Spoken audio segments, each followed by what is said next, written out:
And welcome back to The Way of the Wandering Wizard. I am, as always, Robert Andrew Meredith Kennedy, although most folks know me as Bob the Wizard. And I am, as always, a pure and open channel for the finest vibrations of divine love and light, made manifest here in service to Gaia and those who travel with her. In my last videoette, I was waxing lyrical about my journey into Reiki. That seemed poignant to continue. I think it was while I was pretty much on my Reiki Master's quests, that we happened to visit Tintagel. By that stage in my metaphysical career, I'd become obsessed with rocks. Crystals were arriving from all over the world, various rock and gem shows. Any place that we visited, I was in there. I got myself a copy of Melody's Crystal Bible. And strangely as this may sound, it resonated with the scientist in me. I could understand the way that these minerals, crystals, could interact with human consciousness purely because they are pure energy of very specific frequencies. The standard colours of amethyst is going to resonate with these areas of the body. So at the time, or from that time onwards, there's always been Bob the scientist and Bob the alchemist working side by side. It was while walking round Tintagel, I happened to glance in the window and saw a selenite wand, yay long. Looked like a unicorn horn. I'll be honest, it just literally looked like a unicorn horn with a beautiful malachite sphere on the top. And I very much wanted it, until I inquired within for the price. I knew Merlin and Meg, so I managed to find out what it was made of and who had made it. My next visit to the Rock and Gem show, I got hunting for the maker of this wand. Though I had no luck finding the wand crafter, I did happen on one of the wholesale stores to find a wonderful old friend who said, "Come to the van and I'll sell you a huge block of selenite." I think it was 30 quid at the time. A fraction of the price tag of the wand that I'd seen, which was half a month's wages. Well, fairly practical wizard, although I'm not the most artistic of beings or the most musical of beings. I have always been quite good with my hands up, so for all that I was an explosive engineer at the time, I could just about drive a lathe. So I turned my hand to making a wand. Cleaved a piece off, polished it up with some sandpaper, made a rough unicorn shape, got a file, carved a spiral in it, got a piece of copper waste pipe, stuck it on as a handle, put a bit of wire around it and thought, okay, it's not the magnificent thing that I've seen, but for a first effort, it's a fair wand. Our lodger at the time came home, decided it was fantastic, said he'd buy it off me, and I think he may have offered me 30 quid for it. And at that point, Bob, the wand master, was born. Master at the time. That was back in 1999.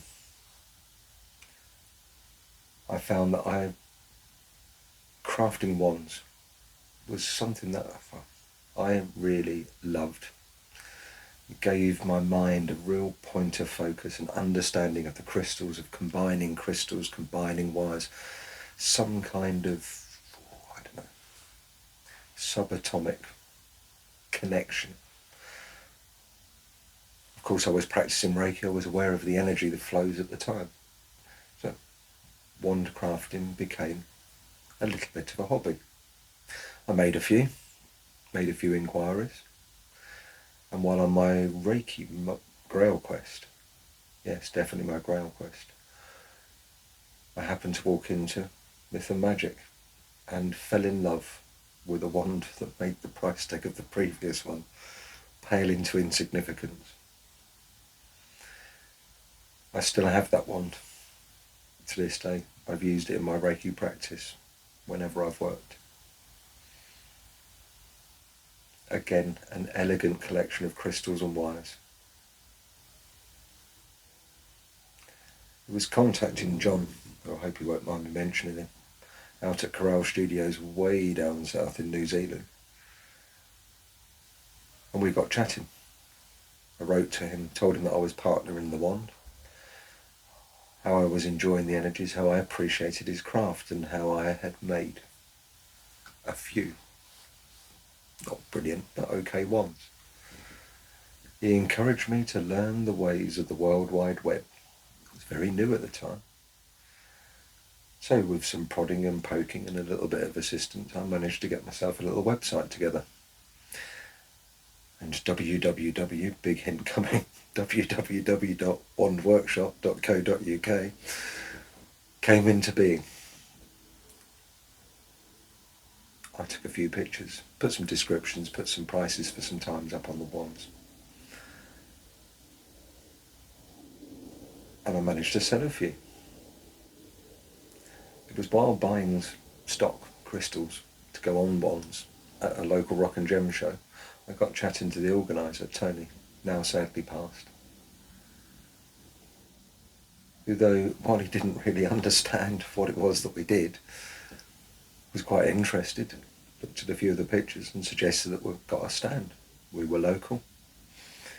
So I took some days off work, made a few wands.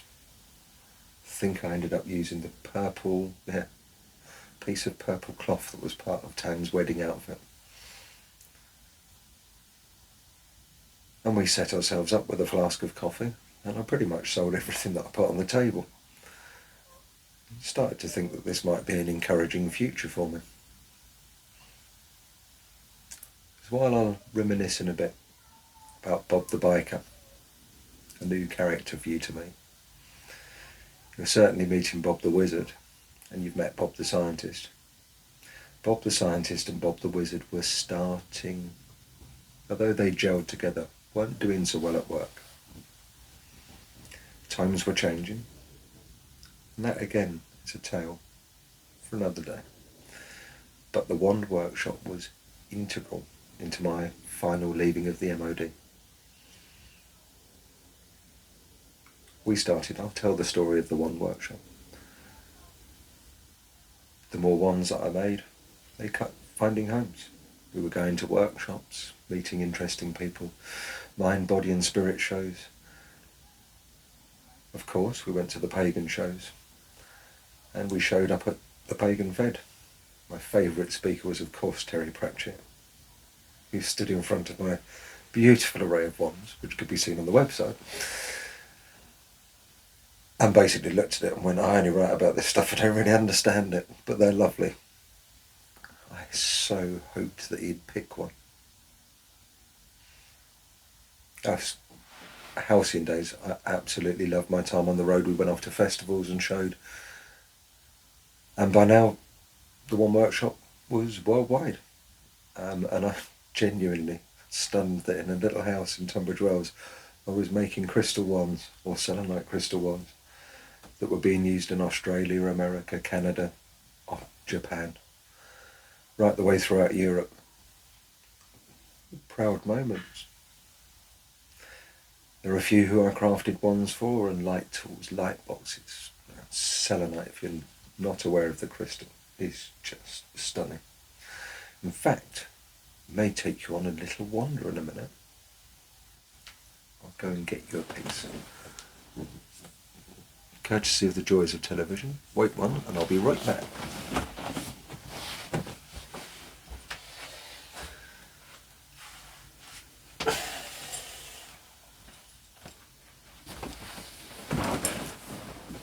Get to see a wizard playing with his balls live on telly.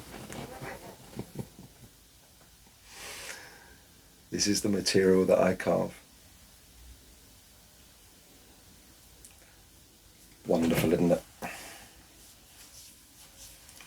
Very soft mineral. So soft you can carve it with your fingernail. So it teaches me patience with these great sausage fingers.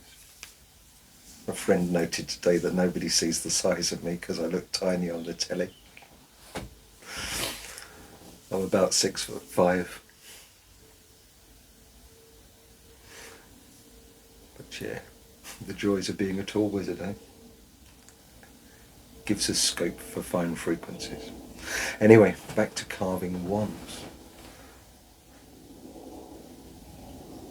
Probably the biggest boom in my career, thanks JK, was of course the sudden infusement of the youth of the day in all things magical, courtesy of Diagon Alley. Although I have to say, for the first 3 or 4 shows, I hadn't read the books, didn't know what they were talking about. The fact that I probably looked like Hagrid at the time was just an irony.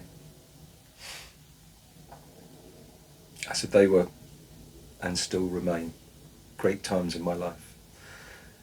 But the ones that we've made have gone on to be used by magical practitioners across the world. Is something that continually brings me that little sense of a job well done. These days, do we show? No. Do I take commissions? Yes, of course. I mentioned very early on in the Way of the Wandering Wizard that there'd be an agenda, and like everybody's channels, one likes to promote one's work.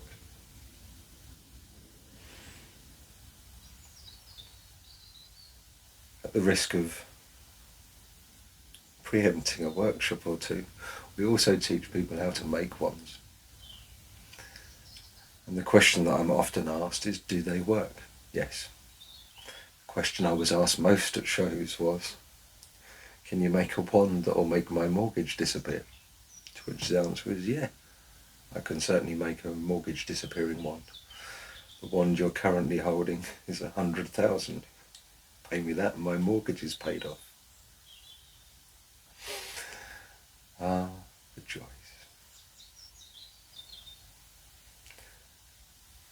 Alas, as with all of these things, shows started to close when the recession hit. Because, as is common amongst most magical folk, we tend to be of the humbler walks of life. I've yet to find a multi-millionaire eccentric who wishes to commission a wand, but if there's one out there, I'm happy to carve. And for those of you who are watching and wondering, apart from what you see on the television, what is a wand? It is a means of focusing, amplifying your intent in your mind to bring about an action. Simple as that. Probably the easiest way to describe that focus is something from high to you. That's what the energy of a wand does.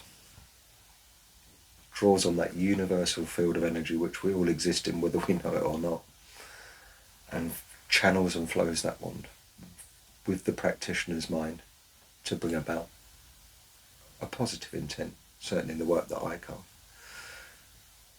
Because while we honour free will, as a crafter of some compassion, the only thing that I have a place in any of our work is that it serves the highest good. So for those of you who are seeing a slightly different side from the Wandering Wizard of Reminiscences, this is more me in my working practice. Somewhat driftier, definitely weirder.